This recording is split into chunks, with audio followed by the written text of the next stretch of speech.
कष्टकऱ्यांचा योद्धा आणि प्रकल्पग्रस्तांचा कैवारी लोकनेते दिबा पाटील साहेब यांचं नाव विमानतळाला, नवी मुंबई विमानतळाला लागावं यासाठी गेली कित्येक वर्ष आपला भूमिपुत्र बांधव आंदोलन आणि वेगवेगळ्या माध्यमातून सरकारला वेगवेगळ्या माध्यमातून सांगत आलाय की आपलं जो भूमिपुत्रांचा कैवारी आहे त्याचं नाव विमानतळाला लागावं.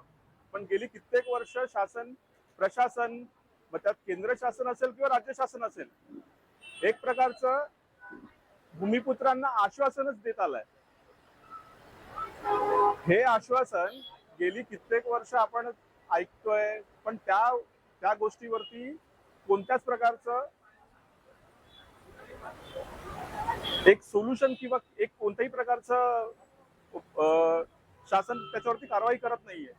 तर ही बाब ही खरं तर भूमिपुत्रांच्या बाबतीत खूपच चिंताजनक आहे. आणि ह्या बाबतीत आपल्या जो दिबा पाटलांनी जे आपल्या महाराष्ट्रासाठी किंवा आपल्या आगरी बांधवांसाठी, भूमिपुत्रांसाठी जे काही गोष्टी केलेल्या आहेत त्याचा एक प्रकारे शासनच अवेअर करत आहे. शासनाने खरं तर या गोष्टीचा विचार करावा की आज खरं तर 5वा दिवस आहे. आपल्या रश्मिताताई ज्या आहेत त्यांचं 5व्या दिवसाचं उपोषण हे विना अन्न पाणी आहे आणि खरं तर त्यांची आज प्रकृती चिंताजनक आहे. हे पाहून खरंच डोळ्यातून अश्रू येत आहेत. शासनाने खरं तर या गोष्टीचा विचार करावा की गेली 50 वर्षाचा इतिहास काढला आगरी समाजाचा, तर समाजाचे नेते नारायण नागो पाटील यांनी कुळ कायदा दिला आणि हा कुळ कायदा मिळण्यासाठी गेली 7 वर्ष हे भूमिपुत्र जमीन कसत नव्हते. मग त्यांनी आमचा लढा बघावा की तो कशा प्रकारे लढा लढला गेला.